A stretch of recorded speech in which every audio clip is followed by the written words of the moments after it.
Welcome back to Never Ending DIY, where my wife and I built our dream shower using Picket tiles. Today I'm going to give you my insights and some tips and tricks to tiling vertically with pickets. I will show you how we went from this to this on our vanity, and from this to this on our shower. First of all, you probably noticed the adhesive we decided to go with on the vanity wall. This is a double-sided adhesive tile mat by MusselBound. This was an Instagram find from my wife, and I ended up being very happy with this product. It's not designed for wet locations like showers, but backsplashes like this one, it is perfect for. To get started, I decided to cut the pickets down and start on a flat to make sure that we got proper heights on the rest of the rows going up. I cut the pickets shy of halfway so I could get 2 wall tiles out of 1 tile to maximize what we bought. After cutting them on the saw, I used a flat diamond file to get a nice smooth bottom edge. Every few tiles, I would match my stack up and make small adjustments if needed to make sure that every tile was exactly the same dimension for our first row. Now that they all match, it's time to get tiling. Make sure to put spacers on your bottom course to have a nice grout line all the way around. We used 1/8 inch spacers on this whole project, and believe me, you're gonna want a lot of them. On the right side, you see our bullnose tile that we got plumbed up to the ceiling using a 4-foot level. Then we worked our way over the wall, making our slim cuts where they were needed.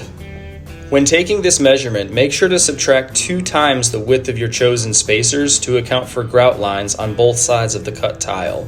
In my case, that was a 1/4 inch or 2 1/8 inch spacers.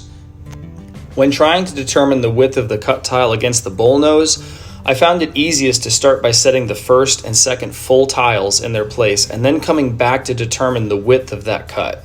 It's very important that you are using a level at all stages of doing vertical picket tile. We went from a 4-foot level to a 2-foot level to a torpedo level by the last course. This made sure that every single tile was plumb.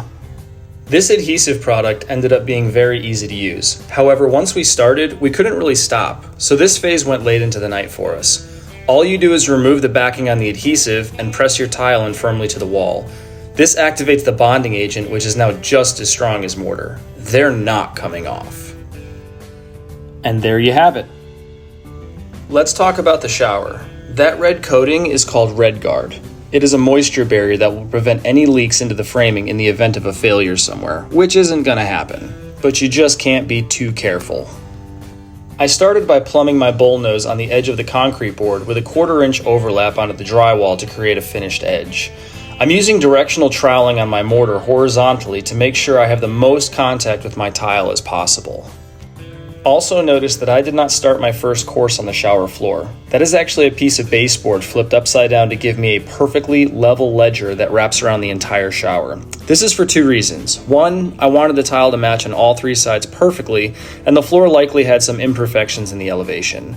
The second is because I did not want the weight of the tile above the first row to kick it out into the shower. That ledger is a firm foundation. Remember I said you'll need a lot of spacers? Every edge of the tile has 2 spacers on it to make sure that I'm getting perfect grout lines all the way around this shower. Tiling over the top of our niche took a little extra effort to make sure that I cut the tiles to the proper height to keep a level course. I decided to lay my full tiles on the left and right sides of our niche first, making sure they were perfectly plumb. After that, I laid my 4-foot level over the top of the tiles and scribed a line. Once that was done, I was able to measure down to the niche, subtract my 1/8 inch for grout, and mortar in my tile. Every couple tiles, I'd pull that level out and make sure we were running a perfectly level course all the way across. I've got to tell you, having that last tile lay in there with perfect spacing was a great feeling. This is what having everything plumb and level will do for you when taking on a project like this. This wall I'm working on is 5 feet wide. The walls to the left and right of me are 4 feet wide. Each course took me about 45 minutes to an hour to run from left to right. Once you get past the cuts on either side, the full tiles go pretty quickly. But you see, I'm only putting out so much mortar at a time because checking level and making small adjustments just takes time, and you don't want that mortar to dry out. So here, I'm actually done for the night because I was out of mortar and wasn't going to mix anymore. This is really important. I'm taking the end of my trowel and scraping all the excess thin set from between the peaks and alongside the tiles.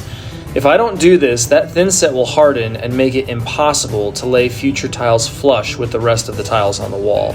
You must get as much mortar out of there as possible to make life easy the next day.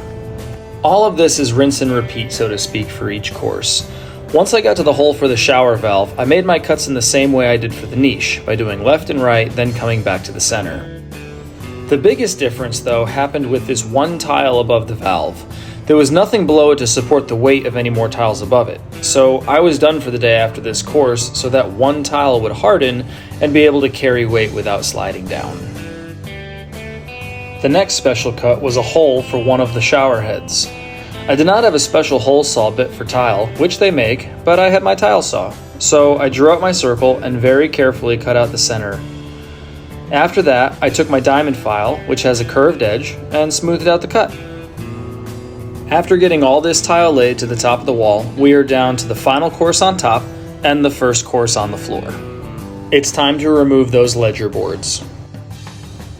So remember earlier when we talked about making sure you remove all the thin set from between the picket peaks? This was a lesson I forgot to apply to my bottom course between the tile and the ledger.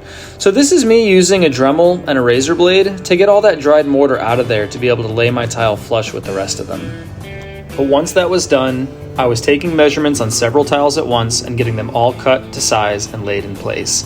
I would measure from the tops of the open peak to the floor, subtract my grout lines, and make my cuts. These last courses, once I got the measurements, went really fast. And after all of that, here we are. I am so proud of this build. I've estimated that I had about 48 working hours on this shower from start to finish.